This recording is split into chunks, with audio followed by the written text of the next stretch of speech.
കേരളം ഇന്ന് വോട്ട് ചെയ്യുകയാണ്. എന്തുകൊണ്ട് കോൺഗ്രസ് അല്ലെങ്കിൽ UDF ജയിക്കണം എന്നാണ് നമ്മൾ പരിശോധിക്കുന്നത്. എന്തുകൊണ്ട് കോൺഗ്രസിന് വോട്ട് ചെയ്യണം അല്ലെങ്കിൽ UDF വോട്ട് ചെയ്യണം? രാഹുൽ ഈശ്വർ വ്യക്തമാക്കുന്നു. കേരളം ഇന്ന് വോട്ട് ചെയ്യുകയാണ്. എന്തുകൊണ്ട് കോൺഗ്രസ് അല്ലെങ്കിൽ UDF ജയിക്കണം എന്നാണ് നമ്മൾ പരിശോധിക്കുന്നത്. ഞാൻ ഒരു രാഷ്ട്രീയ പാർട്ടിയുടെയും അംഗമല്ല, ഭാഗവുമല്ല, ഒരിക്കലും ആയിട്ടില്ല.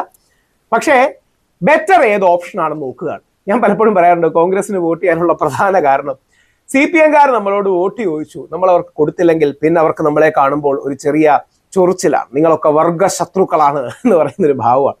BJP-കാർക്ക് വോട്ട് ചോദിച്ചിട്ട് കൊടുത്തില്ലെങ്കിൽ വീണ്ടും നമ്മളെ കാണുമ്പോൾ അവർക്കൊരു ഭാവമാണ്, നീയൊക്കെ ദേശദ്രോഹികളാണ്, രാജ്യവിരുദ്ധരാണ് എന്ന് പറയുന്ന ഭാവമാണ്.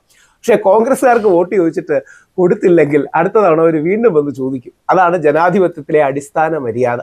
ഇതുകൊണ്ടാണ് ഞാൻ പലപ്പോഴും കോൺഗ്രസിന് വോട്ട് ചെയ്യുന്നത്. ഞാൻ ഒരുപാട് പാർട്ടികൾക്കായി വ്യക്തികളെ നോക്കി, ആ വർഷത്തെ വിഷയങ്ങൾ നോക്കി മാറി മാറി വോട്ട് ചെയ്തിട്ടുള്ള ഒരു സാധാരണ മലയാളിയാണ്. പക്ഷെ ഇത്തവണ കോൺഗ്രസ് ആണ് ജയിക്കേണ്ടത്. നല്ല കമ്മ്യൂണിസ്റ്റുകാരും നല്ല BJP-കാരും കോൺഗ്രസിന് വോട്ട് ചെയ്യണമെന്നുള്ളതാണ് എൻ്റെ ഇത്തവണത്തെ അഭിപ്രായം. കാര്യം ഒരിക്കൽ കൂടെ CPM വരികയാണെങ്കിൽ അത് CPM-ന് ദോഷം ചെയ്യും. ഭരണത്തിന്റെ ധാർഷ്ട്യവും അഹങ്കാരവും CPM-നെ ബാധിച്ചിട്ടുണ്ട് എന്ന് നല്ല CPM-കാർക്കടക്കം എല്ലാവർക്കും അറിയാം. നല്ല ഇടതുപക്ഷക്കാരായ കവി സച്ചിദാനന്ദനടക്കം എല്ലാവരും ആദരിക്കുന്ന മതേതരത്വത്തിന്റെ കാവലാളായി നിൽക്കുന്ന കൂർലോസ് തിരുമേനി അടക്കമുള്ള ഒരുപാട് പേർ ഇത്തവണ CPM അല്ല ജയിക്കേണ്ടത്. കാര്യം ഒരിക്കൽ കൂടെ ജയിച്ചാൽ അത് CPM-ന് തന്നെ ദോഷം ചെയ്യും. കാര്യം നമുക്ക് വെസ്റ്റ് ബംഗാളിലെ അവസ്ഥ അറിയാം. നിരന്തരമായി ഭരിച്ചുകൊണ്ട് വെസ്റ്റ് ബംഗാളിൽ CPM നശിച്ച കോൺഗ്രസ് 3 തവണ ഡൽഹി ഭരിച്ചതാണ്. ഡൽഹിയുടെ അമ്മയാണെന്നാണ് ഷീലാ ദീക്ഷിത്തിനെ കുറിച്ച് പറഞ്ഞിരുന്നത്. 3 തവണ അടുപ്പിച്ച് ഭരിച്ച കോൺഗ്രസ് ഇന്ന് ഡൽഹിയിൽ പൂജ്യമാണ്. കാര്യം ഒരു പാർട്ടിയും അങ്ങനെ കണ്ടിന്യൂസ്ലി ഭരിക്കുന്ന ഒരു നാടിന് ഗുണമുണ്ടാകില്ല. പവർ ഇംബാലൻസ് ഉണ്ടാകും, അവർക്ക് ധാർഷ്ട്യം ഉണ്ടാകും, അഹങ്കാരം ഉണ്ടാകും. പാർട്ടികൾ മാറി മാറി ഭരിക്കുന്നതാണ് നമ്മൾ ജനങ്ങളെ വില വെക്കാൻ കാരണം. അതുകൊണ്ട് തീർച്ചയായിട്ടും ഇത്തവണ CPM-ന് ഭരണമാറ്റം ഉണ്ടാകണം. ഇത് ഒരു പ്രധാനപ്പെട്ട വിഷയമാണ്. ഞാനൊരു ഹിന്ദു എന്ന നിലയിൽ, വിശ്വാസി എന്ന നിലയിൽ ശബരിമല അടക്കമുള്ള വിഷയങ്ങൾ, ശബരിമലയിലെ സ്വർണ്ണക്കൊള്ള അടക്കമുള്ള വിഷയങ്ങൾ, മുമ്പ് ശബരിമലയിലെ യുവതി പ്രവേശനം, ഇന്ന് CPM-ന്റെ നിലപാടൊക്കെ മാറ്റി, സ്വാഗതാർഹമായ കാര്യമാണ്. അപ്പൊ തന്ത്രിയെ കള്ളക്കേസിൽ കുടുക്കി അടച്ചു. ഇതൊക്കെ CPM ആയതുകൊണ്ട് മാത്രം ചെയ്യുന്നതാണ്. അതിന്റെ കാര്യം എന്ന് പറഞ്ഞാൽ CPM-ന് അങ്ങനെ ഉള്ളിന്റെ ഉള്ളിൽ ഒരു സ്ട്രാൻഡ് ഓഫ് ആന്റി ഹിന്ദു അല്ലെങ്കിൽ ആന്റി ഹിന്ദു നേച്ചർ, ഒരു ഹിന്ദു വിരുദ്ധത ചിലപ്പോഴെങ്കിലും ഉണ്ട്. എന്റെ തമാശ CPM-ലെ 80% ഹിന്ദുക്കളാണ് എന്നുള്ളതാണ്. അപ്പോൾ ഈ മതേതരത്വത്തിന്റെ പേര് പറഞ്ഞ് ഹിന്ദുക്കളെ ഒന്ന് കൊച്ചാക്കാൻ പലപ്പോഴും ശ്രമിക്കാറുണ്ട് എന്നുള്ളത് നമുക്കെല്ലാം അറിയുന്ന സത്യം. ഇതേപോലെ തിരിച്ച് BJP പലപ്പോഴും മുസ്ലിം ക്രിസ്ത്യാനികളെ ദ്രോഹിക്കാറുണ്ട്. ക്രിസ്ത്യാനികളെ കേരളത്തിൽ ദ്രോഹിക്കാറില്ല. കാര്യം കേരളത്തിലെ ക്രിസ്ത്യൻ വോട്ട് സ്ട്രോങ് ആയതുകൊണ്ട് നോർത്ത് ഇന്ത്യയിലൊക്കെ പലപ്പോഴും ദ്രോഹിക്കുന്ന അറിയാം. അപ്പൊ ഒരു മതസൗഹാർദ്ദം എന്ന നിലയിൽ എല്ലാവരെയും ഒരുമിച്ച് കൊണ്ടുപോകാൻ നല്ലതാണ്.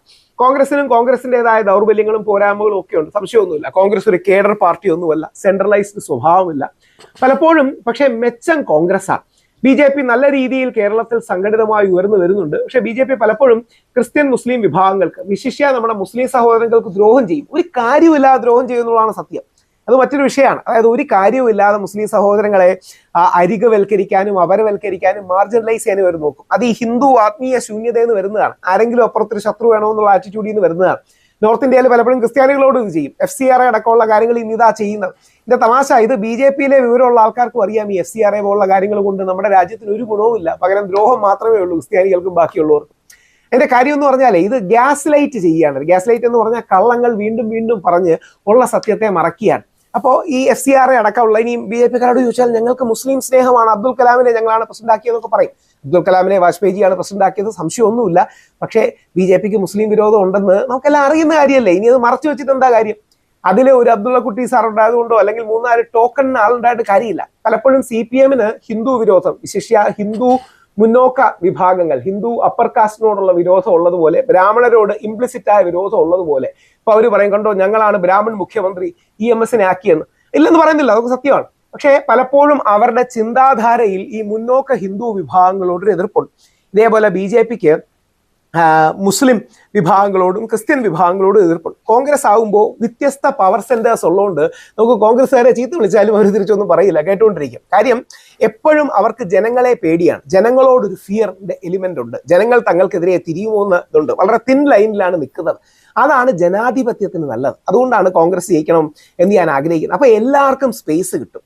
ഇപ്പൊ ശ്രീ പിണറായി വിജയനെതിരെ ഏതെങ്കിലും രീതി പറഞ്ഞാൽ അവർ പ്രതികാരം മനസ്സിൽ വെച്ചിരിക്കും. രാഹുൽ മാങ്കൂട്ടത്തിൽ പറഞ്ഞ ശരിയായില്ല, എടോ വിജയ എന്ന് വിളിച്ചതെന്ന മനസ്സിൽ പ്രതികാരം വെച്ചിരിക്കും. എന്നിട്ട് 3 വർഷം കഴിഞ്ഞ് വേറൊരു കള്ളക്കേസ് വരുമ്പോൾ അതിൻ്റെ കൂടെ 2 എക്സ്ട്രാ കള്ളക്കേസും കൂടി ഇടാനുള്ള ഒരു മനസ്സുണ്ടാവും. അപ്പോൾ ദ്രോഹിക്കാത്ത രീതിയിൽ എല്ലാവരെയും മുമ്പോട്ട് കൊണ്ടുപോകാൻ UDF-ന് സാധിക്കും.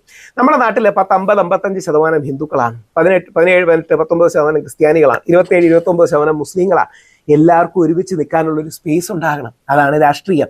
അതിനോടൊപ്പം വികസനം വേണം, ഒരുമ വേണം, ഐക്യം വേണം. അപ്പൊ അതുകൊണ്ട് കോൺഗ്രസ് UDF ജയിക്കട്ടെ എന്നുള്ളതാണ് എൻ്റെ പക്ഷം. നിങ്ങളുടെ അഭിപ്രായം രേഖപ്പെടുത്തുക, നമുക്ക് നോക്കാം. ഇനിയും ഇതിനോട് അഭിപ്രായം യോജിക്കാത്തതിനോടും വിരോധമൊന്നുമില്ല. അപ്പൊ നിങ്ങളുടെ കാഴ്ചപ്പാട് എന്താണ്? ആര് ജയിക്കുന്നതാണ് കേരളത്തിന് നല്ലത്?